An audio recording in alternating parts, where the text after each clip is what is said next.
दोस्तों, स्वागत है आपका आपके अपने YouTube चैनल कैरियर मेकर्स में। SSC GD previous year series में आज हम बात करेंगे दिनांक 12/1/2023 को सुबह 9 बजे से लेकर के 10 बजे तक के लिए गए पेपर की, जो कि क्रमांक के हिसाब से 9वां पेपर था। आइए देखते हैं सवाल। पहला क्वेश्चन आपकी स्क्रीन पर यह रहा। सवाल आपसे कह रहा है, एक ट्रेन सीधे रेल पथ पर 129 किलोमीटर प्रति घंटे की चाल से चल रही है। समानांतर सड़क पर एक छोटी कार 60 किलोमीटर प्रति घंटे की चाल से चल रही है। यदि ट्रेन 943 मीटर लंबी है और एक ही दिशा में चल रही है, तो कार को पूरी तरह से पार करने में ट्रेन को कितना समय लगेगा? ट्रेन की लंबाई की तुलना में कार की लंबाई पर ध्यान ना दें। दो ट्रेनें, एक ट्रेन है, एक कार है। एक सड़क भी बगल से जा रही है, पटरी भी बगल से जा रही है, दोनों चल रही हैं और एक ही दिशा में चल रही है। अब पार करने का मतलब, जो ट्रेन का जो इंजन है उसने कार के पिछले भाग को जब छुआ और कार का जो आखिरी भाग है उसको, कार का जो शुरुआती भाग है उसको इंजन से चलने वाली जो बोगी होती, बोगी के आखिरी भाग ने उसको कब छुआ, इस बीच का समय निकालना है। तो जो पार करने में लगा हुआ समय होता है, अगर मैं इसकी बात करूं, देखिए दूरी इसमें कितनी दी गई है? 943 में चाल चाल कितनी हो जाएगी? ट्रेन की दी हुई है 129, कार की दी हुई है 60, मतलब 69 किलोमीटर प्रति घंटे। ध्यान दीजिएगा, दिशा समान है। अगर दिशा विपरीत होती तो हम क्या करते हैं? प्लस कर लेते। जब विपरीत दिशाओं में दोनों चलती है तो दूरी क्या होती है? चाल क्या हो जाती है? जुड़ जाती है। और जब समान दिशाओं में चलती है तो चाल क्या हो जाती है? घट जाती है। घटा करके हमने कितना निकाल लिया? 69 किलोमीटर प्रति आवर। यहाँ पर एक बात आपको और जो ध्यान देनी है वो ये है कि यहाँ पर जो दूरी है वो मीटर में है और जो चाल है वो किलोमीटर प्रति घंटे में है। और मैंने आप लोगों को ये बताया था कि अगर ऐसा है तो हम चाल को बदल लेते हैं। किलोमीटर प्रति घंटे को अगर मीटर पर सेकंड में बदलना है, मतलब बड़े को छोटा बनाना है, तो छोटे का गुणा होगा। तो अब आपसे क्या पूछा गया है? आपसे पूछा गया है समय। तो समय बराबर क्या होता है? दूरी बटे चाल। दूरी कितनी है? 943। चाल कितनी है? 69। वो मीटर पर सेकंड में बदलना है तो 5/18, मतलब पूरा मामला हो जाएगा 943 गुणे 18/69। यह अब देखिए, अगर मैं 5 से भाग दूं, 5 एकम 5, 5 अट्ठे 40, 5 अट्ठे 40, 5 छक्का, ये हो जाएगा। अब देखिए, जब कभी भी ऐसा कोई मामला है, देखिए 69 कट सकता है अगर मैं इसको 3 बढ़ा दूं, और अगर मैं 3 बढ़ा दूंगा तो ये 18 चौक 72 हो जाएगा। इसको मैंने कितना बढ़ाया है? 3। अब यहाँ देखिए ये लगभग लगभग कितने गुना है? 3 गुना है। तो यहाँ 3 बढ़ा रहे हो तो वहां 9 बढ़ाना पड़ेगा, मतलब इसके बराबर में मैं लिख सकता हूँ 197। अब 4 में मैं 197 का भाग दूंगा, 4 चौके 16, 4 नहीं 36, लगभग लगभग मान आएगा 49, और यही है आपका उत्तर, और यह है ऑप्शन नंबर 1। ठीक है। एक बात मैं इसमें जो आप लोगों को समझाना चाह रहा था, जैसे मान लीजिए दिया हुआ है 80 और यहां पे दिया हुआ है 17। अब देखिए, अगर इसको मैं देखूं, ये लगभग लगभग 4 गुना, या कह सकते हो आप 5 गुने के आसपास है। अब देखिए, अगर मैं इसको 20 बनाऊं, मतलब मुझे यहाँ 3 देना है, यहाँ पर मुझे कितना देना पड़ेगा? 15। अब ये देखिए, ये पूरा मामला कितना हो गया? 95/20 का, दो से ये कैंसिल हो जाएगा, 2 चौके 8, 2 सत्ते 14, 2 4.75। इसी सवाल को अगर मैं डायरेक्ट हल करता, 17 चौके 68, 12 बचता, 17 सत्ते 119, इसका भी वैल्यू कितना था? 4.7। तो भाग देते समय जब कभी भी निकटतम मान की बात की जाती है तो आपको डाटा ऐसा लेना है जो आसानी के साथ कट जाए। यहाँ क्या था? 18 से मुझे 72 को 69 को काटना था, 69 तो कट नहीं रहा, 72 कटेगा। 72 कटेगा मतलब मुझे कितना प्लस करना है? 3 प्लस करना है, और ये 188 इसका लगभग लगभग कितने गुना है? 2, 3 गुना है। 60 त्याई लगभग लगभग कितने गुना है? गुना है, 3 गुना है। तो यहाँ अगर मैं 3 बढ़ाऊंगा तो यहाँ मुझे 9 बढ़ाना पड़ेगा। 9 बढ़ाना पड़ेगा, मैंने 197 कर दिया, 18 चौक 72 कर दिया, और 4 से मैंने 7 को काट दिया, उत्तर आपके सामने है। लगभग में अगर आप इसको एग्जैक्ट वैल्यू भी निकालेंगे तो इसके आसपास ही आएगी, चूंकि डाटा काफी दूर दूर था, 29, 39, 49 और 59, यहाँ पर रिस्क लिया जा सकता था। बात करते हैं अगले क्वेश्चन की। अगला सवाल हमसे क्या कह रहा है, 50,000 रुपए की 6% 2 वर्ष के अंत में अर्धवार्षिक रूप से चक्रवृद्धि होने वाला चक्रवृद्धि ब्याज ज्ञात करें। यहाँ पर एक बात आप ध्यान रखिए, जब चक्रवृद्धि ब्याज ज्ञात करते हैं 2 वर्ष के लिए मामला रहता है और 3 वर्ष के लिए जब भी मामला आप निकालो, ये 3 वर्ष है तो 3 तो रहेगा ही, 1 तो रहेगा ही, 2 और 1 3, 3 इसको चाहे आप लोग कहीं पर लिख भी लो। 4 वर्ष के लिए मामला रहेगा तो ये 4 तो रहेगा ही, 1 तो रहेगा ही। अब देखिए 3 3 6, 3 और 1 4, मतलब ये मामला रहता है। अगर मैं इसी को 5 वर्ष के लिए बोल दूं तो 5 वर्ष के लिए 5 तो रहेगा ही, 1 तो रहेगा ही। अब देखिए 6 4 10, 6 4 10, 4 और 1 5 हो जाएगा मामला। अगर मैं इसी को 6 वर्ष की बात करूं तो 6 वर्ष के लिए मामला 6 तो रहेगा ही, 1 तो रहेगा ही। अब देखिए 10 5 15, 10 10 20, 10 5 15, 5 और 1 6, कितने हिस्सों में। इसको चाहो तो आप लोग स्क्रीनशॉट ले लो, क्योंकि ये आपको हमेशा काम आने वाला है। अभी सवालों का जो ट्रैक है वो ये है कि 4 साल तक का पूछ रहा है, हो सकता है कि आगे आने वाले सवालों में आपको 5 साल का भी पूछे। 5 साल के लिए होता है 5 10 10 5 1। अभी की जो बात हो रही है वो क्या हो रही है, आइए। अभी जो बात कर रहा वो ये कह रहा मामला कितने साल का है, 2 साल का। दर कितनी दी गई है, 6%। मामला कितने का है, अर्धवार्षिक का। अर्धवार्षिक में मैंने आपको बताया था दर क्या हो जाती है, आधी, और समय क्या हो जाता है, डबल। अब आपका मामला कितने का हो गया, 4 का हो गया। डाटा भी कुछ इस तरीके का है कि मामला कितने का है, 53 का है, मतलब 3% का है। तो ये मामला थोड़ा सा टेढ़ा है। तो यहाँ मेरी जो सलाह है आप लोगों के लिए कि आप इस सवाल को इसी फॉर्मेट में लगाइए, 4 6 4 और 1। अब देखिए इसको करना क्या, देखिए 50,000 है, 50,000 का 1% कितना होगा, 500, 10% ये, 1% 500, और 500 मतलब 3% निकालना है तो यहां पर कितने का गुणा हो जाएगा, 1500 का। अब इस 1500 का 3% अगर आपको निकालना तो 1% की वैल्यू कितनी हो जाएगी, 15, तो 3% की वैल्यू कितनी हो जाएगी, 45। अब देखिए 45 का अगर 3% निकालना है तो 45 त्याई 135, मतलब ये कितनी हो जाएगी, 1.35, ये भी हो गया। अब देखिए 1.35 का अगर 3% निकालना, 13 तिया 39, मतलब लगभग आएगा 0 पॉइंट। अब आपको ये कितना है, 15 चौके 60, ये कितना है 6,000। इसको 6 पंचे 30, 6 चौके 24 और 3 27, 270। इसको करेंगे 4 पंचे 20, 4 त्याई 12 और 2 14, 4 एकम 4 और 1 5.4, और ये हो जाएगा 0।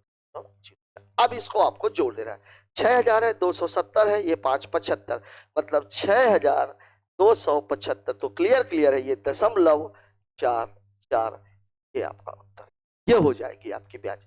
और ये आपको निकटतम पूर्णांक में पूछा हुआ है, इसलिए आंसर हो जाएगा दूसरा, और ये है 6,275 रुपए। यहां मैं आप लोगों से ये कहना चाह रहा हूं कि अगर कभी भी सवाल इस तरीके का आता है जहां पर परसेंटेज का मामला 10% 20% न हो करके, अगर मामला इस तरीके का आता है कि 2% है, 3% है, 4% है, 6% है, 7% है, और उसमें 4 साल या 5 साल का कैलकुलेशन पूछा जाता है, तो उसका सबसे बेस्ट ऑप्शन सवाल को लगाने का ये है, क्योंकि चक्रवृद्धि ब्याज कई तरीके से निकाला जाता है। हमें यह देखना है कि सवाल की रिक्वायरमेंट क्या है और जो डाटा है वो किस तरीके का है। डाटा के अकॉर्डिंग ही आपको उसके जो तरीके हैं वो इस्तेमाल करने पड़ेंगे। एक सवाल और किसी एक पेपर में आया हुआ था, यहां पर आप लोग ध्यान रखिए, मैंने अभी आपको 3 साल का, 4 साल का, 5 साल तक का आपको मैंने लिखवा दिया है, उसको आप हमेशा याद रखिए। आइए बात करते हैं अगले सवाल की। अगला सवाल हमसे क्या कह रहा है, अगला सवाल हमसे कह रहा है यदि कोई व्यक्ति 12 रुपए में 15 पेंसिलें खरीदता है, 15 रुपए में 12 पेंसिलें बेचता है, तो लाभ या हानि प्रतिशत क्या कीजिए। सवाल प्रॉफिट एंड लॉस का है। मैं इसमें आप लोगों को एक बात बताना चाहता हूं, जैसे अगर मैं आपको बोलूं 10 रुपए में 5 पेंसिलें खरीद करके 10 रुपए में 7 पेंसिलें बेच दी, इससे आप लाभ और हानि नहीं कर पाए, तो यहां पर क्या है, वस्तुएं अलग है। लेकिन अगर मैं बोल दूं कि 10 रुपए में 5 पेंसिलें खरीद कर 12 रुपए में 5 पेंसिलें बेच दी गई, तो आपको तुरंत पता लग जाएगा 5 ही पेंसिलें खरीदी गई थी, 5 ही पेंसिलें बेची गई थी, 10 से 12 रुपए में बेचा गया, मतलब 2 का लाभ हुआ है 10, मतलब परसेंटेज कितना है 20। तो मेरे कहने का मतलब यह है, जब वस्तुएं और रुपया मतलब क्रय मूल्य और वस्तुओं की संख्या विक्रय मूल्य और वस्तुओं की संख्या के हिसाब से अलग अलग होती है, तो हमेशा वस्तुओं की संख्या को बराबर कर लिया जाता है। यहां देखिए, जो सीपी आपको दिया गया है वो कितना दिया गया है, 12 रुपया में 15। इसको आप ऐसे भी कह सकते हैं 3 चौके 12, 3 बचे। जो एसपी आपको दिया गया है वो कितना दिया गया है, 15 रुपया में 12, मतलब इसको भी आप कह सकते हो 5 रुपया में 4। अब ये तो आपकी क्या है, प्राइस है, और ये आपकी क्या है, क्वांटिटी। ठीक है, मैंने आपको बोला कि यहां पर आप वस्तुओं की संख्या को बराबर कर दीजिए। ऊपर वस्तुओं की संख्या मुझे कितनी दिख रही है, 5, नीचे वस्तुओं की संख्या मुझे कितनी दिख रही है, 4। इन्हीं दोनों को बराबर करना है, मतलब यहाँ कितने का गुणा होगा, 4 का, यहाँ कितने का गुणा होगा, 5 का। अब आप ये खुद देखिए, 4 चौके 16, 16 रुपए में 20 वस्तुएं, और बचम 25, 25 रुपए में 20, मतलब खरीदी गई है 16 रुपए में और बेची गई है कितने में, 25 रुपए में। यहाँ क्या हो रहा है, 9 रुपए का, मतलब जो आपका लाभ है, लाभ कितना है, 9 रुपए। आपसे पूछा क्या है, प्रतिशत। लाभ प्रतिशत बराबर होता है लाभ बटे क्रय मूल्य आपका कितना है 16 और गुणे कितना 100। 4 चौके 16, 25 चौके 100, 25 नहीं है 225 बटे 4, 4 पंचे 20, 4 छांग 24 और 1/4 बचेगा, मतलब 56.25%। ये आपके सवाल का जवाब है, दिया हुआ है। ऑप्शन नंबर 1 है 56.25% का लाभ। यहां केवल याद रखने की बात इतनी ही है, जब कभी भी क्रय मूल्य और विक्रय मूल्य का मामला हो और वहां पर वस्तुओं की संख्या बराबर ना हो, तो आपको वस्तुओं की संख्या को बराबर कर लेना है। सवाल का उत्तर एक ही नजर में आपके सामने होगा। बात करते हैं अगले सवाल की। अगला सवाल हमसे क्या कह रहा, बहुत ही बेसिक सा सवाल है। सवाल ये है, 3:5 बराबर लिखिए, चाहे समानुपाते लिखिए, x/75। फॉर्मूला क्या होता है, अंत पदों का गुणनफल बराबर मध्य पदों का गुणनफल, मतलब 5 गुणे x बराबर हो जाएगा 3 गुणे 75, 5 एकम 5, 15 पना 75, मतलब x की वैल्यू हो जाएगी 15 तिया 45, और यह है आपका ऑप्शन नंबर 3। सवाल में कुछ भी नहीं है, आप रेशियो के बहुत सारे सवाल कर चुके हैं, तृतीयानुपाती, मध्यानुपाती, चतुर्थानुपाती, ये आप कर चुके हो, तो मुझे नहीं लग रहा कि इस सवाल में ऐसा कुछ समझाने लायक है। बात कर लेते हैं इस सवाल की। 15 मजदूरों में 12,600 रुपए बांटे जाते हैं। 7 पुरुष हैं, 7 पुरुष हैं, 3 महिलाएं हैं और 5 बच्चे। ठीक है, प्रत्येक महिला प्रत्येक लड़के का 3 गुना प्राप्त करती है, मतलब जो महिला प्राप्त करती है बच्चे का, ये अगर 1 प्राप्त करता है तो ये प्राप्त करती है। ठीक है, प्रत्येक पुरुष प्रत्येक लड़के का कितना प्राप्त करता है, 7 गुना, मतलब ये 1 तो ये 7। इससे आप निकाल सकते हो कि man to female is to child बराबर हो जाएगा 7, क्योंकि यहाँ पे दोनों कॉमन क्या था, चाइल्ड, और चाइल्ड की वैल्यू बराबर है, इसलिए यहाँ पे आपको कुछ करने की आवश्यकता नहीं है। ठीक है, ये कमाई है, एक आदमी इतना, एक महिला इतनी और एक बच्चा इतना। ठीक है, प्रत्येक महिला का हिस्सा कितना है। ठीक है, अब देखिए यहाँ पर पुरुष कितने लगे हुए थे, 7, महिलाएं कितनी लगी हुई थी, 3, बच्चे कितने लगे हुए थे, 5। अब अगर ये क्षमता के हिसाब से देखा जाए, प्राप्त करता है, क्योंकि जो मजदूरी है वो किसके अकॉर्डिंग बढ़ती है, क्षमता के अकॉर्डिंग। आप चाहे मजदूरी की बात करो, आप चाहे क्षमता की बात करो, मजदूरी इस अनुपात में मिल रही है, मतलब इनकी क्षमता भी इसी अनुपात में होगी। अब देखिए 7 मेल है, अगर मैं यहाँ पर 1 के 7 है, मतलब यहाँ पर मामला कितने का हो जाएगा, 49 का। ये 3 है, यहाँ पर मामला कितने का हो जाएगा, 9 का। ये 1 है, मतलब यहाँ पर मामला कितने का हो जाएगा, 5 का, और ये तीनों मिलकर के कमा रहे हैं 12,000। ठीक है, अब देखिए 9 9 18, 18 और 5 23, 2 4 2 6, 63 बराबर है 12,600 रुपए। तो 1 बराबर हो जाएगा, देखिए सीधा सीधा कट रहा है, 1 बराबर हो जाएगा 200। अब देखिए एक महिला काम कितना कर रही है? 3। यहाँ पर मामला कितना हो जाएगा? 200 गुणे 3। उत्तर कितना आ जाएगा? 600 रुपए। और यही आपके सवाल का जवाब है। और ये है आपका ऑप्शन नंबर 3। सवाल में अगर देखा जाए तो ये 2 हिस्सों में था। आप चाहे इसको ऐसे कर लीजिए। यहाँ पर एक हिस्सा तो ये था जो आपको बता रहा था कि 12,600 रुपए इतने इतने लोगों के बीच में बांटा गया है। दूसरा हिस्सा आपको बता रहा था, उसने राशि की बात की, जबकि वास्तव में वो क्षमता की बात कर रहा है। क्यों? क्योंकि जो राशि का बंटवारा है, मजदूरी का बंटवारा है, हमेशा ही क्षमता के आधार पर होता है। ये बात आप लोग अपने दिमाग में बैठा लीजिए। ठीक है, बात कर लेते हैं अगले क्वेश्चन की। अगला सवाल हमसे क्या कह रहा है? यदि किसी घन के लंबे विकर्ण की लंबाई सबसे लंबे 6 करनी में 3 है तो उस घन का, पहली बात तो यह कि घन का जो विकर्ण है ये कितना होता है? ए रूट। सवाल में आपको दिया हुआ है ए रूट 3 बराबर 6। रूट 3 से कैंसिल, मतलब ए की वैल्यू कितनी? 6।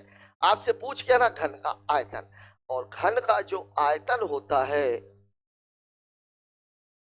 ये होता है ए क्यूब, और ए क्यूब का मतलब 6 क्यूब, मतलब उत्तर हो जाएगा 216 सेंटीमीटर में है। और आयतन की बात हो रही है इसलिए क्यूब हो जाएगा। यही आपके सवाल का जवाब है। और यह है आपका ऑप्शन नंबर 3। बहुत ही सरल सा सवाल था।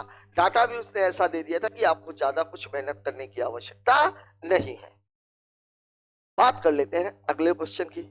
अगला सवाल, मेहुल 5,60,000 रुपए में एक कार खरीदता है, पुनर्निर्मित कराता है और इसे 6,40,000 रुपए में बेच देता है। कार के मूल्य में प्रतिशत वृद्धि। देखिए सवाल बहुत ही बेसिक सा है। 5,60,000 रुपए में उसने खरीदा और 6,40,000 रुपए में उसने बेच दिया। मतलब इन दोनों के बीच का जो अंतर है वो कितना है? 80,000 रुपया। अब ये जो 80,000 रुपए की वृद्धि हुई है ये कितने पे हुई है? 5,60,000 पे।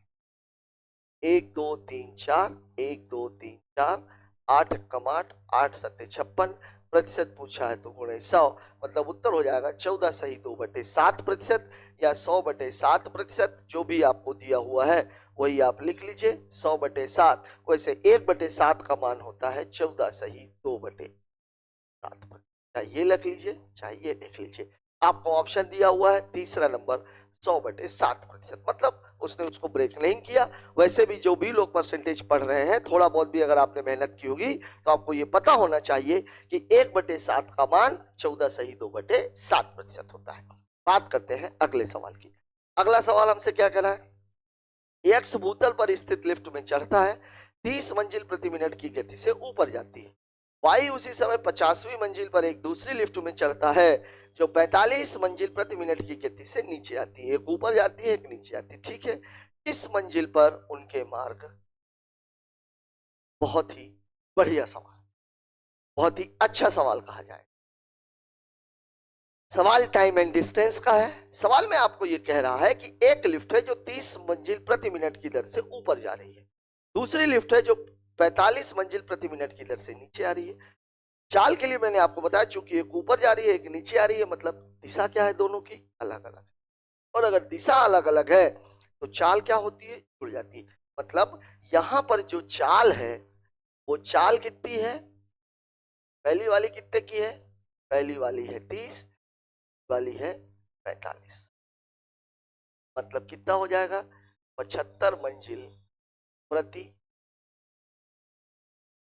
ये तो आपकी चाल हो। ठीक है, अब देखिए एक आदमी भूतल से चढ़ रहा है और दूसरा आदमी 50वीं मंजिल से आ रहा है। ये दोनों मिलेंगे तो आपस में ही, इसको 50वीं मंजिल तक ही, तो यहां पर जो दूरी है वो दूरी कितनी मान ली जाएगी? दूरी यहां पर मान ली जाएगी 50 मंजिल। क्यों? क्योंकि वो 50वीं मंजिल से चढ़ा। हाँ, अगर ये दूसरी मंजिल पे चढ़ा होता तब दूरी कितनी हो जाती? 48, तब भी घट गई होती। अगर ये 70 मंजिल की बात होती, ये भूतल पे होता तो दूरी कितनी हो जाती? 70 मंजिल। ये 70 मंजिल से नीचे आ रहा होता, ये 10वीं मंजिल पे चढ़ा होता तो दूरी कितनी हो जाती? 60 मंजिल। यहां पर जो आपकी दूरी है, यहां पर जो आपकी दूरी है वो कितनी है? 50 मंजिल। तो समय बराबर क्या होता है? तो समय बराबर होता है दूरी बटे चाल।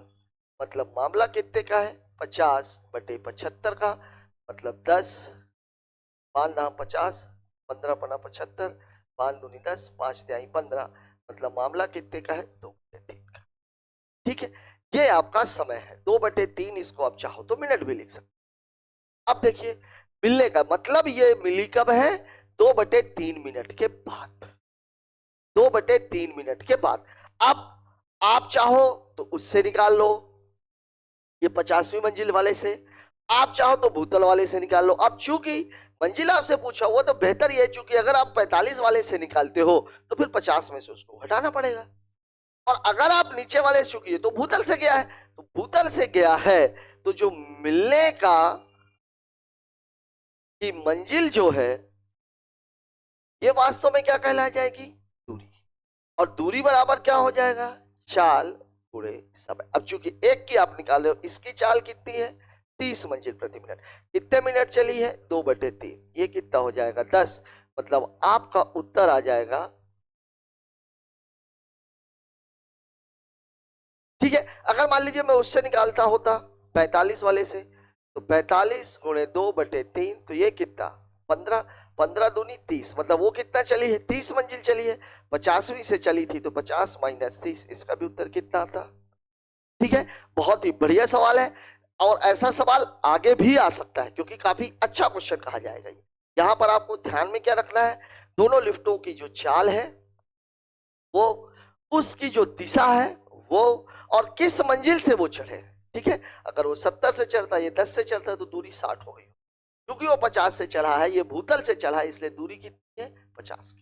ठीक है, एक 30 की दर से ऊपर जा रही है, एक 45 की दर से नीचे आ रही है, दोनों की दिशाएं अलग अलग है, इसलिए चाल कितनी हो गई है? 45 + 30 = 75। अब एक ही मंजिल, मतलब ये 2/3 मिनट के बाद ये दोनों आपस में मिल गई है। अब आपको ये देखना है कि 2/3 मिनट अगर पहली वाली चलती तो कितने मंजिल चल जाती? वहां पे वो मिल गई। दूसरी वाली से भी आप निकाल सकते हो, दूसरी वाली चलती, ये वाली 20 मंजिल चल गई, वो वाली 30 मंजिल चल गई। 30 मंजिल चल गई मतलब 50वीं मंजिल पे वो था, तो 50 में से 30 घटा दिया 20, ये 0 पे ही था, तो 2/3 गुणे 30 किया तो उससे सीधा सीधा 20वीं मंजिल आ गया। ठीक है, मतलब इसका उत्तर हो जाएगा किस मंजिल पर मिलेंगी वो? तो 20वीं मंजिल। बात कर लेते हैं अगले सवाल की। आरव और दुर्गा मिलकर एक काम को 33 दिनों में कर सकते हैं। उन्होंने 15 दिनों तक एक साथ काम किया। आरव ने काम छोड़ दिया। शेष काम को दुर्गा ने अकेले 30 दिनों में पूरा किया। देखिए यहां शेष काम की बात हो रही है, शेष काम की। अभी मैं बात कर रहा हूं आरव और दुर्गा की। 33 दिनों में काम करते हैं, इन्होंने 15 काम किया, मतलब इन लोगों ने कितना काम कर दिया? 15/33। जो शेष काम है वो शेष काम कितना है? शेष काम 33 में से 15 घटा दोगे आप, कितना आ जाएगा? 18/33। और इस 18/33 को किसने किया है? दुर्गा ने। दुर्गा ने 18/33 काम बराबर कितने दिन है? 30 दिन। तो ये 6 तिरिक 18, 6 पंचे 30, 3 ग्राम, मतलब एक काम बराबर कितना हो जाएगा? 11 गुणे 5 बराबर कितना? ठीक है, ये एक चीज तो ये आपकी क्लियर हो गई। अब दूसरी बात ये थी कि आरव और दुर्गा मिलकर के काम को 33 दिनों में कर रहे हैं, दुर्गा अकेले उसको 55 दिनों में कर रही है। दोनों का में कॉमन क्या है? 11। तो 11 मतलब ये मैं वर्क की बात कर रहा हूं, इसको चाहे आप ऐसे बना लेंगे। वर्क कितना हो जाएगा? 11, 11 तिहाई 33 गुणे 5, मतलब इसकी इफिशियंसी 33 है तो ये कट गया 5। 55 है, 11 × 5 = 55, ये कट गया तो इसकी 3, मतलब अकेले आरव की क्षमता कितनी होगी? तो आपसे पूछ क्या रहा है? आरव अकेले कितने दिनों में काम कर सकता है? तो कितना हो जाएगा? ये 5 तिहाई 15, ये है 165, 165/2 दिन। ठीक है, 165/2 दिन, भाग भी नहीं लगा। ठीक है, यहां पर एक चीज ध्यान रखिएगा, जब भी शेष काम की बात की जाती है तो पहले तो आप ये देखिए कि काम हो कितना। ठीक है, इस सवाल को हम ऐसे भी कर सकते थे, आरव और दुर्गा का जो 18 दिन का काम है उसे दुर्गा ने कितने दिन में किया है? यहां पर भी आरव दुर्गा की और इसकी इफिशियंसी निकल जाती, लेकिन यहां पर फिर आपको वर्क अलग से निकालना पड़ता, क्योंकि वर्क वास्तव में 15-18 दिन का न होकर के कितने दिन का है? 33 दिन का है। ठीक है, तो बेहतर यह है कि आप इसको इसी तरीके से लगाइए कि आरव और दुर्गा ने मिलकर 33 दिन में काम करते थे, 15 दिन किया, इतना काम 15/33 काम हो गया, तो शेष काम बचा 18/33। उसको दुर्गा ने 18/33 काम को 30 दिन में किया, मतलब एक काम वो करती 55 दिनों में। तो आरव प्लस दुर्गा 33 दिनों में, दुर्गा 55 दिनों में। तो इनका जो एलसीएम है, पहले आप एचसीएफ देखिए कितना है, 11 11 11 33, 11 5 55, मतलब इसकी क्षमता 5 और इसकी क्षमता 3, तो आरव की क्षमता कितनी हो गई? 2। टोटल वर्क 165 है, इसलिए 165/2। ठीक है, बात कर लेते हैं अगले सवाल की। अगला क्वेश्चन क्या करा है? 5,000 रुपए पर अंकित मूल्य के 1 दर्जन पतलून के जोड़े, 1 दर्जन का मतलब होता है 12, 16% की छूट है। ठीक है, 2100 रुपए में। देखिए 12 की बात हो रही है, 1 दर्जन का मतलब कितना होता है? 12, मतलब 12 पतलून जो है वो कितने की मिलेंगी? 5,000। 16% की छूट मतलब मामला कितने का है? 84 का। तो 5,000 गुणे 84/100, 1 2 1 2, 5 चौके 20, 5 अठे 40 और 2 42।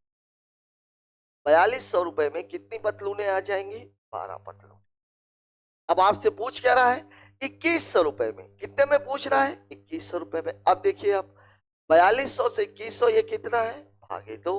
तो यहां भी क्या हो जाएगा? भागे 2। ये कितना हो जाएगा? 6 पतलून। कितनी पतलूनें मिलेंगी उसको? 6। ये है आपका ऑप्शन नंबर 2। या इसको आप ऐसे भी कर सकते थे, 4200 रुपए में 12, 1 रुपए में 12/4200, तो 2100 रुपए में। ये मामला बहुत बेसिक वाला हो जाता, 12/4200। इसको आप काटेंगे तो इसको आप काटेंगे, कितना आ जाएगा? 6। तो बेहतर ये है कि यहाँ पर डाटा भी बहुत शानदार दिया हुआ, 42 और 21, 21 दूनी 42, मतलब क्या है? आधा हो रहा है। तो यहाँ पर भी मामला कितना हो जाएगा? आधा हो जाएगा। बात कर लेते हैं अगले सवाल की। अगला सवाल, एक निश्चित धनराशि 3 तिमाहियों के बाद मिश्र धन कितना है? 13,310 रुपए। ब्याज की दर कितनी है? 40% कितनी है? वार्षिक है।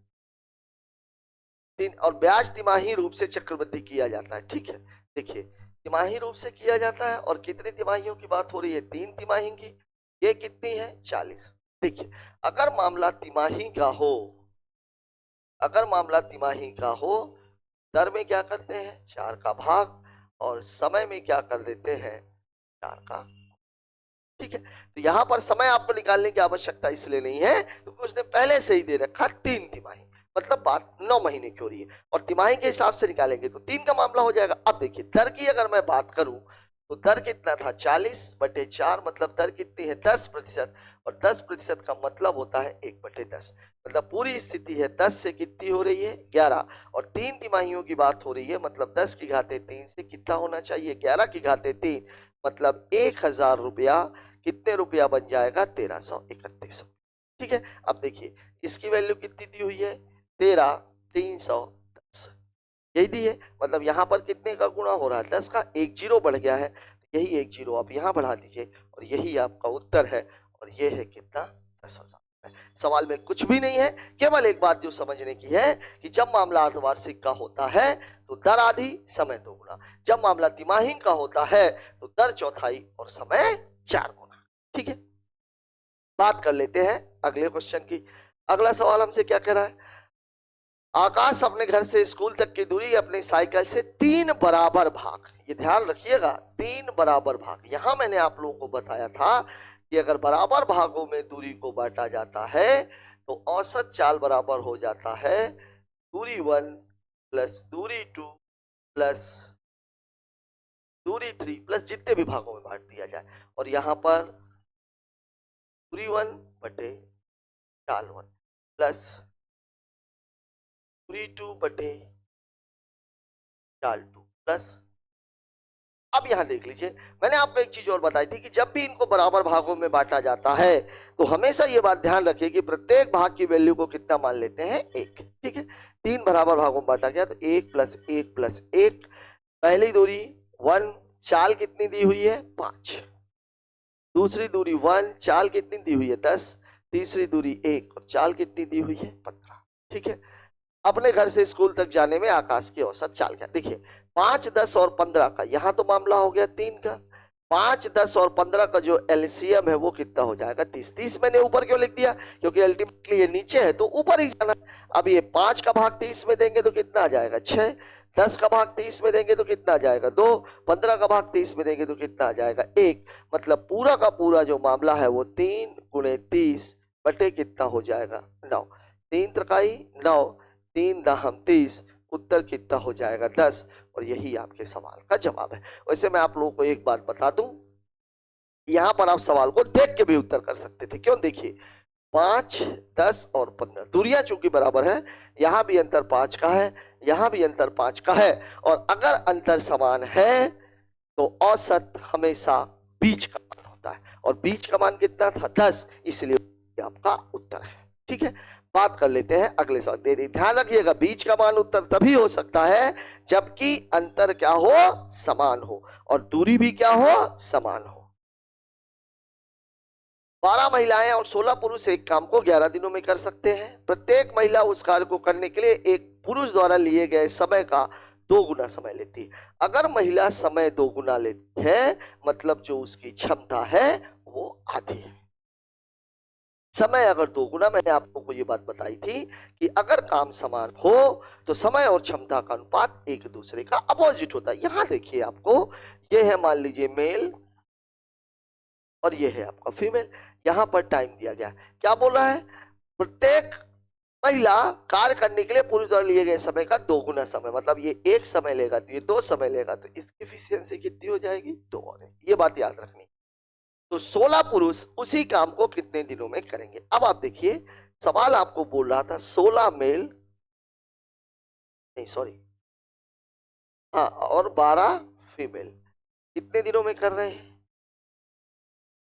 अब आप मुझे ये बताइए कि जो एक महिला है, जो 2 पुरुष, एक महिला की क्षमता 1, एक पुरुष की क्षमता 2, मतलब 2 महिलाओं के बराबर 1 पुरुष होगा, या 1 पुरुष के बराबर 2 महिलाएं होंगी। ये आपको याद रखना है, ये आपको याद रखना है, क्योंकि आगे जो आपसे पूछा गया है वो क्या पूछा गया है?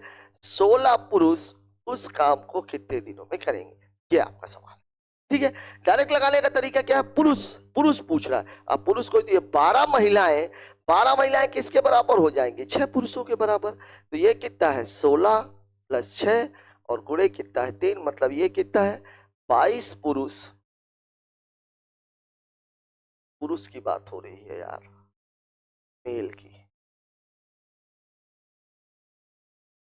मतलब 22 मेल काम 3 दिनों में करते हैं, और इनको करवाना कितनों से है? 16 से, 16 मेल से। ये मेल और मेल कैंसिल, 2 8 16, 11 कितना जाएगा? 33/8। 16 पुरुष उसी काम को कितने दिनों में करेंगे? 12 महिलाएं मतलब 6 पुरुष, 16 और 6 22,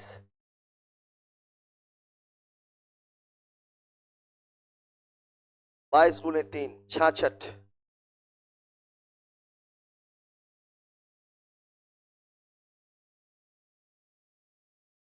ये क्या गड़बड़ हो गया भाई? 12 महिलाएं मतलब 6 पुरुष, 12 महिलाएं मतलब 6 पुरुष एक काम को, ओ शिट, 11 दिनों में करते हैं। यहां पर मामला गड़बड़ है, 3 दिनों में नहीं कर रहे हैं, 11 दिनों में। ठीक है, अब देखिए, ये है 16 मेल और ये है 6 मेल। ये कितने दिनों में कर रहे हैं? 11 दिनों में। और करवाना किससे है? 16 मेल से। ठीक है, तो अब आप देखिए ये कितना हो जाएगा? 22 गुणे 11 और बटे कितना? 16, 2 8 16, 2 11, मतलब 121/8 दिन।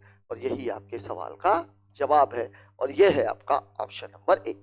या तो फिर इस सवाल को अगर करना था तो फिर आप ऐसे भी कर सकते थे। देखिए 16, ये तो मैं डायरेक्ट लगा दिया। मेल की एफिशिएंसी कितनी है?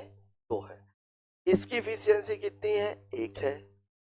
और गुणे कितना? 11 बराबर 16 गुणे 2, और ये कितना हो जाता है? x। तो x बराबर कितना हो जाता है? 32, और 12 कितना हो जाता है? 44 गुणे 11/32, 4 8 32, 11 चौके 44, 121/8। ऐसे भी आप लगा सकते थे। वैसे मैं आप लोगों को बताऊं, इस सवाल को देख के लगाने की आदत डालिए। जैसे ही आपको दिख गया कि समय दिया हुआ है, मतलब क्षमता का आप अंदाजा लगा लीजिए। समय अगर आधा है, इसका मतलब क्षमता कितनी है? 2। समय अगर डबल है, मतलब क्षमता कितनी है? आधी। तो यहां ये दिख रहा था कि जो एक पुरुष है वो 2 महिलाओं के बराबर है। एक पुरुष 2 महिलाओं के बराबर है, मतलब कि जो 12 महिलाएं हैं वो किसके बराबर हो जाएंगी? 6। अब यहां अगर मान लीजिए मेरे को महिला दे दिया गया होता तो क्या करता? मैं पुरुष को महिला में बदल देता। मान लीजिए मेरे से 16 महिला पूछा गया होता तो मैं पुरुष को 16 दूनी 32 कर देता। 32 और 12 44, 44 गुणे 11 और बटे कितना कर देता? 16। तुरंत सवाल लग जाता। ठीक है, तो यहां पर सवाल के अकॉर्डिंग आप कर सकते हो। बेसिक के अकॉर्डिंग अगर आप करोगे तो सवाल ये है। डायरेक्ट अगर लगाना है तो ये सब कुछ लिखने की भी जरूरत नहीं है। 16 6 22, 22 गुणे 11 बटे 16, यही आपका सवाल था। बात कर लेते हैं अगले। एक संख्या को 200 से घटाकर 150, संख्या कितनी थी? 200, घटा करके कितना कर दिया गया? 150, मतलब कितना घटाया गया है? 50। ठीक है, कमी प्रतिशत ज्ञात करें। कमी कितने की हुई है? 50 की। कितने पर हुई है? 200 पे। प्रतिशत पूछ रहा है इसलिए गुणे 100। 50 चौके 25 चौके, उत्तर कितना है? 25%। और यह है आपका ऑप्शन नंबर 3। कुछ एक सवाल ऐसे हैं जो बहुत ही बेसिक सवाल आपसे पूछे जा रहे हैं। बात कर लेते हैं अगले सवाल। एक वस्तु का विक्रय मूल्य उसके क्रय मूल्य का 4/3 गुना है। मतलब जो सीपी है वो 3 है, जो एसपी है वो 4 है। अंतर कितने का है? 1 का। 1 मतलब क्या हो गया? लाभ। लाभ बराबर कितना है? 1। तो लाभ प्रतिशत बराबर कितना हो जाएगा? 1। क्रय मूल्य कितना है? 3। और सबको पता है कि 1/3 की वैल्यू होती है 33, सही 1/3। 32 32 33 तो कहीं दिया ही नहीं, सुधार लीजिएगा, ये उत्तर गलत है। सबको 33 बना लीजिए, ऑप्शन नंबर। ठीक है, सवाल में कुछ भी नहीं था। क्रय मूल्य, एक वस्तु का विक्रय मूल्य उसके क्रय मूल्य का। देखिए जो पहले है वो ऊपर वाला, जो बाद है वो ये। देखिए पहले क्या आया है? विक्रय मूल्य, ये इसकी वैल्यू ये हो जाएगी। बाद में क्या आया है? क्रय मूल्य, तो इसकी वैल्यू। बस ये ध्यान रखना है, जिसकी चर्चा पहले की गई है उसका मान होता है अंश वाला, जिसकी चर्चा बाद में की गई है उसका मान होता है हर वाला। बात कर लेते हैं अगले सवाल की। दिए गए युग्मों में कौन सा युग्म सह अभाज्य? चल मैं गलत लिख दिया है इन्होंने, सह अभाज्य ये होना चाहिए था। देखिए 2 चीजें होती हैं, सह अभाज्य, कोप्राइम और ट्विन प्राइम, जुड़वा भाज्य।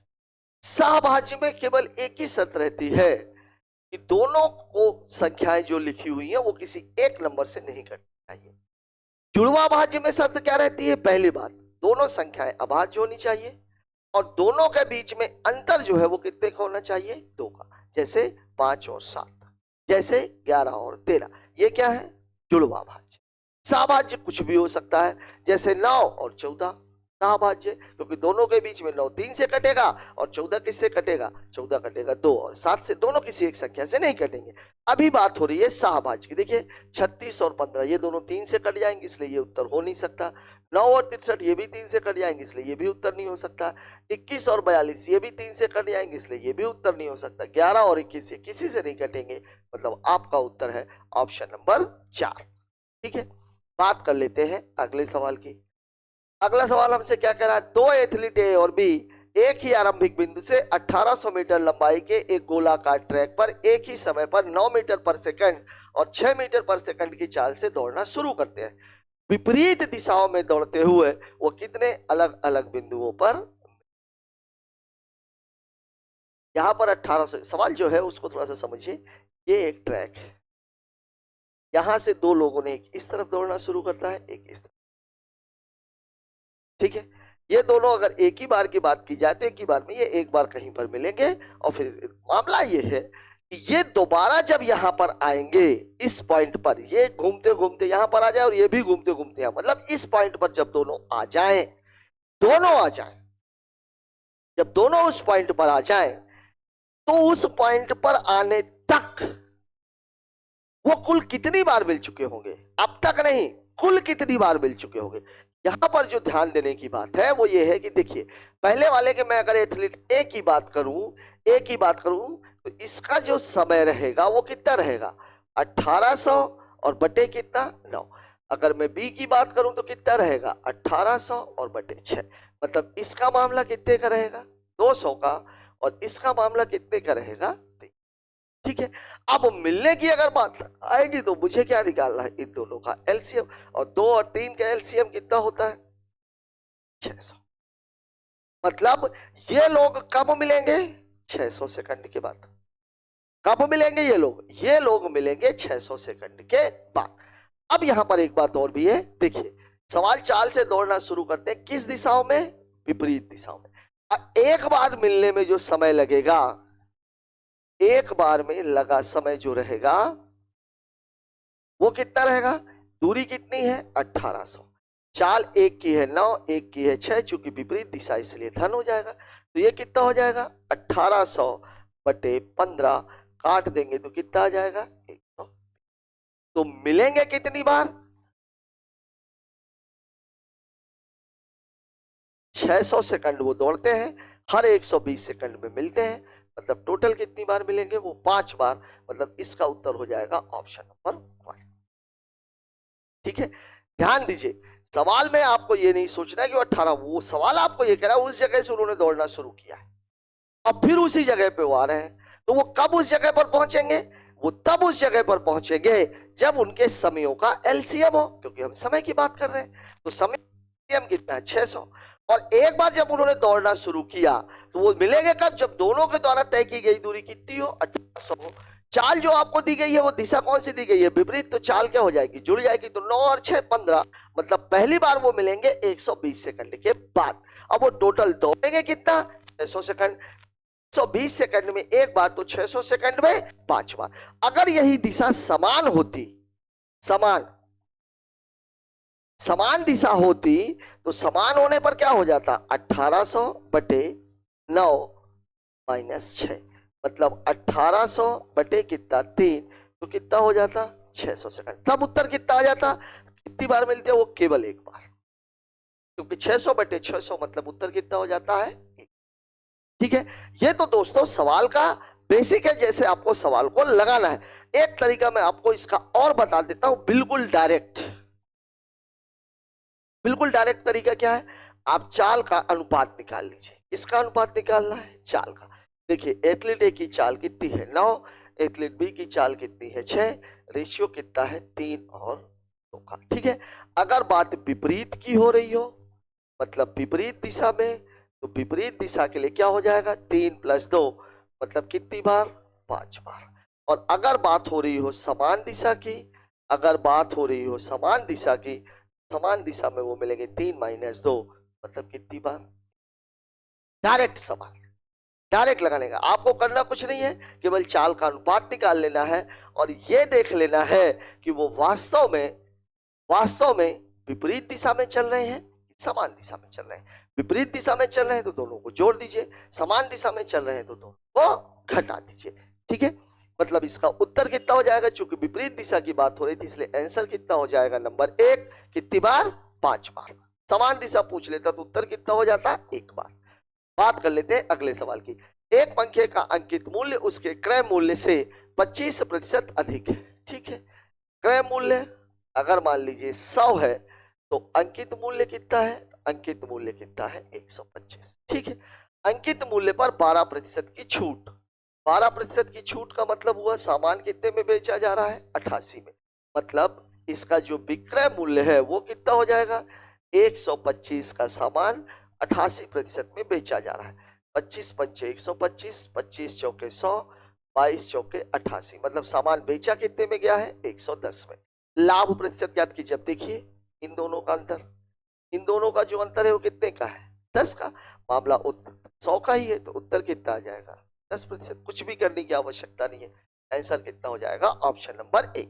सवाल में कुछ भी नहीं था, केवल आपको एक बात में ध्यान रखनी थी कि 12% की छूट का मतलब ये हुआ कि जो सामान बेचा गया है वो 88% में बेचा गया, और छूट हमेशा किस पर मिलती है, अंकित मूल्य पर मिलती है। मतलब आपको 125 का 88% निकाल लेना था, और 125 का 88% होता है 110, मतलब सामान 100 में खरीद कर 110 रुपए में बेचा गया। बात कर लेते हैं अगले क्वेश्चन की। अगला सवाल, एक बेलन का व्यास कितना है 14 वक्र पृष्ठीय क्षेत्रफल कितना है 220, बेलन का आयतन क्या है। देखिए सवाल में मैंने आप लोगों को एक बात बताई थी, सवाल में जब इस तरह का सवाल आता है, एक सवाल इस तरीके का और टकरा चुका है, डाटा मुझे याद नहीं हो सकता सेम सवाल रहा हो। सवाल में इसमें दिया हुआ है आर दिया हुआ है, वक्र पृष्ठ दिया हुआ है, चूंकि आर आपके पास है तो वहां से आपको एल मिल जाएगा। और आपसे पूछ क्या रहा है, आयतन पूछ रहा है, और आयतन का फॉर्मूला होता है पाई आर स्क्वायर एच, शंकु की बेलन की पाई आर स्क्वायर एच, मतलब आपको एच की जरूरत पड़ेगी। ठीक है, अब देखिए आर क्या कहलाती है, आर कहलाती है त्रिज्या, एच क्या कहलाता है, एच कहलाता है ऊंचाई, और एल क्या कहलाती है, एल कहलाती है तिर्यक ऊंचाई।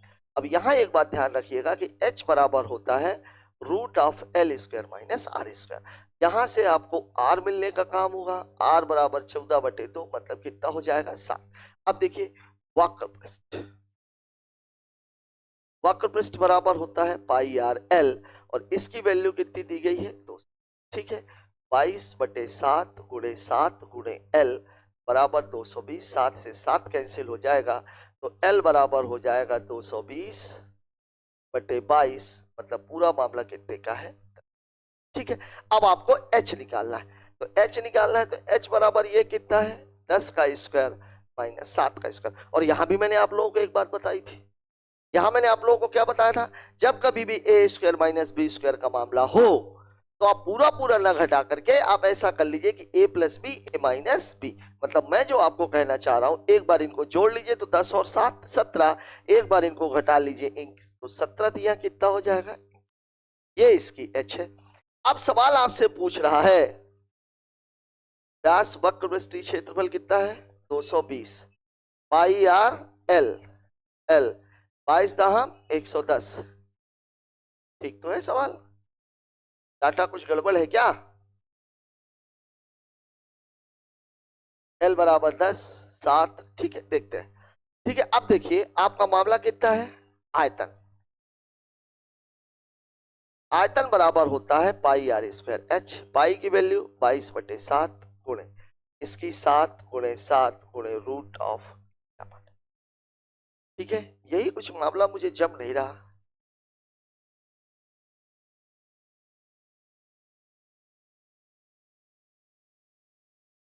चौदह ही तो नहीं दे दिया, 22 दूनी 44, 5 14 5 19, 14 5 गया 9 19 9, तब भी पूरा पूरा नहीं कटेगा। चलिए ठीक है, देख लेते हैं, 7 से 7 क्या हो जाएगा कैंसिल, 22 सत्ते 154 रूट 51। अब देखिए 7 सता 49, लगभग लगभग 7 पॉइंट कुछ आएगा, ये 7 पॉइंट सॉरी 154 गुणे 7 पॉइंट समथिंग। ठीक है, 7 चौक 28, 7 पना 35, 35 और 2 37, 7 एक कम 7, 7 और 3 10। कुछ तो गड़बड़ है सवाल में।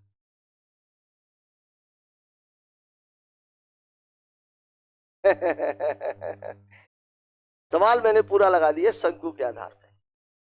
ठीक है, सवाल में जो गड़बड़ है वो क्या, मैं आपको पूरा दोबारा ही समझा देता हूं। सॉरी, वही तो डाटा सेव नहीं हो रहा था, एल की जरूरत ही नहीं पड़ेगी इसमें, शंकु होता तब सवाल ही आता। शंकु का भी एक सवाल आ चुका है, देखिए जो वक्र पृष्ठ होता है वो कितना होता है 2 पाई आर एच, मतलब 2 गुणे 22/7 गुणे 7 गुणे एच बराबर है 220, 7 से 7 कैंसिल, 22 दूनी 44 पंचे 120, मतलब एच की वैल्यू हो जाएगी 5। और आयतन, आयतन बराबर होता है पाई आर स्क्वायर एच, मतलब 22/7 गुणे 7 गुणे 7 गुणे 5, 7 से 7 कैंसिल, 22 पंचे 110, 11 सत्ते 77, 770 सेंटीमीटर क्यूब। ठीक है, देखिए कितना बड़ा धोखा हुआ, हम बात किसकी करने लग गए, बेलन पढ़ते पढ़ते हम शंकु में चले गए। वहां वक्र पृष्ठ हमने शंकु का ले लिया और आयतन हमने किसका ले लिया, बेलन का ले लिया। एक सवाल आपका शंकु वाला आ चुका है, शायद वही सवाल मेरे दिमाग में चल रहा था, सॉरी इसके लिए, लेकिन सवाल का जो उत्तर है वो कितना है 770। बात करते हैं अगले क्वेश्चन की। अगला सवाल, दो संख्याओं का गुणनफल 6750 है, लघुत्तम समापवर्तक 450 है, संख्याओं के बीच का अंतर उनके महत्तम समापवर्तक के बराबर है, तो छोटी संख्या ज्ञात कीजिए। यहां पर एक बात आपको ध्यान में रखनी है, एचसीएफ एक ऐसी चीज है जो हर जगह मौजूद होती है, संख्या में भी, एलसीएम में भी, गुणनफल में भी, ठीक है। लेकिन फर्क क्या आता है? फर्क ये आता है कि जब मैं बात गुणनफल की करता हूं तो यहां पर एचसीएफ कितनी बार आता है? 2 बार, ये रहता फॉर्मूला, ठीक है। जो एलसीएम है, एलसीएम क्या होता है? एचसीएफ गुणे ए गुणे, ठीक है। अब देखिए ये बात ध्यान रखिएगा कि जो संख्या है, संख्या जो पहली संख्या होती है वो होती है एचसीएफ गुणे ए, और जो सेकंड नंबर होता है वो होता है एचसीएफ। अब आप देखिए, अगर मैं इन दोनों को भाग दे दूं, इसको अगर मैं बटा कर दूं तो ये भी कैंसिल, ये भी कैंसिल, केवल एचसीएफ बचेगा। मतलब जो मेरा एचसीएफ है वो हो जाएगा 4750 बटे 450, 0 से 0 कैंसिल, 45, 15 तिया 45, 15 तिया 45, 2, हो लघुत्तम समापवर्तक 450 है, 7 5 12, 12 4 16, 5 4 9, क्यों नहीं कट रहा ये?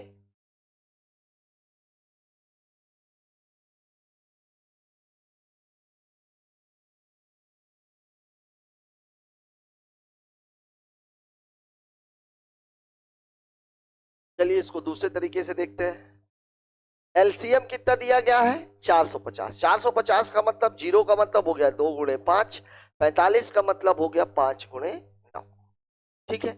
9 का मतलब कितना हुआ? 2 गुणे 5 गुणे 5 गुणे 3 गुणे 3। देखिए अब ये भी 2 बार है, ये भी 2 बार है, ये भी 2 बार है, ये भी 2 बार है, मतलब मैं ये कह सकता हूं कि जो इसका एचसीएफ है वो कितना हो जाएगा? 15। ये भी 2 बार है, ये भी 2 बार है, ठीक है। तो इसका जो एचसीएफ है, एचसीएफ कितना हो जाएगा? 15। ये 2 बार मैंने क्यों लिया? क्योंकि जो गुणनफल है वहां पर एचसीएफ कितनी बार आने वाला है? 2 बार, ठीक है। अब यहां पर आप देखिए कि a गुणे बी की जो वैल्यू है वो कितनी हो जाएगी? 4750 बटे 15 गुणे 15, लेकिन फिर भी तो मामला वही है। ओह 6750 था, मैं तो पूरा सवाल ही गड़बड़ कर रहा हूं। हाँ, इसी से सवाल लग जाएगा। कितना है? 6750 बटे 450, 0 से 0 कैंसिल, 15 तिया 45, 15 चौसठ 60, 15 बना 75, 15 तिया 45, मतलब एचसीएफ की वैल्यू कितनी हो गई? 15 हो गई। अब आपको क्या निकालनी है? छोटी संख्या निकालनी। देखिए अब एलसीएम बराबर होता है एचसीएफ गुणे ए गुणे बी, तो ए गुणे बी की वैल्यू कितनी हो जाएगी? 450 बटे 15, 15 तिया 45, मतलब एक का मान है 5 और एक का मान है 6, ठीक है। अब आपसे पूछ क्या रहा है? छोटी संख्या, तो छोटी संख्या ये एचसीएफ गुणे ए की वैल्यू 5 है, मतलब उत्तर कितना हो जाएगा? 75, और ये है आपका ऑप्शन नंबर 3। एलसीएम और एचसीएफ के सवालों में एक बात आप हमेशा ध्यान रखिए कि एचसीएफ एक ऐसी चीज है जो हर जगह पर उपस्थित रहती है। गुणनफल में 2 बार रहती है। 2 बार क्यों रहती है? 2 संख्याओं का गुणा करोगे तो एचसीएफ गुणे एचसीएफ, ए गुणे बी, ये तो आ ही जाना है, ठीक है। और फिर एलसीएम में कितनी बार मौजूद रहती है? 1 बार। अगर मैं इन दोनों का भाग दे दिया तो मुझे क्या मिल गया? एचसीएफ मिल गया। और अगर इस एचसीएफ का भाग अगर मैं इसमें दे दूंगा तो मुझे ए और बी मिल जाएगा। ए और बी कैसे मिल गया भाई? 2 ही संख्याएं चाहिए थी। 30 कैसे निकलता? 5 छक्का 30 और 3 दहम 30, या तो 3 और 2 होनी चाहिए, 3 और 10 होनी चाहिए। 3 और 10 अगर आप 5 और 6, तो सवाल में उसने एक चीज क्या डाल दी? संख्याओं के बीच का अंतर महत्तम समापवर्तक के बराबर है, मतलब दोनों के बीच का अंतर कितना होना चाहिए था? ठीक है, 1 होना चाहिए था, इसलिए हमने किसको लिया है? 5 और 6 को। छोटी संख्या 5 है, मतलब उत्तर कितना हो जाएगा? 75। बात कर लेते हैं अगले क्वेश्चन। खत्म हो गया साथियों। आज मैथ का पेपर, वाकई में जिस भी बच्चे का ये मैथ का पेपर फंसा रहा होगा, निश्चित तौर पर यहाँ पर मैथ का जो परसेंटेज है वो कम गया होगा, क्योंकि अभी तक हमने जितने भी पेपर किए हैं उनमें सबसे अच्छा पेपर अभी तक का यही लगा है।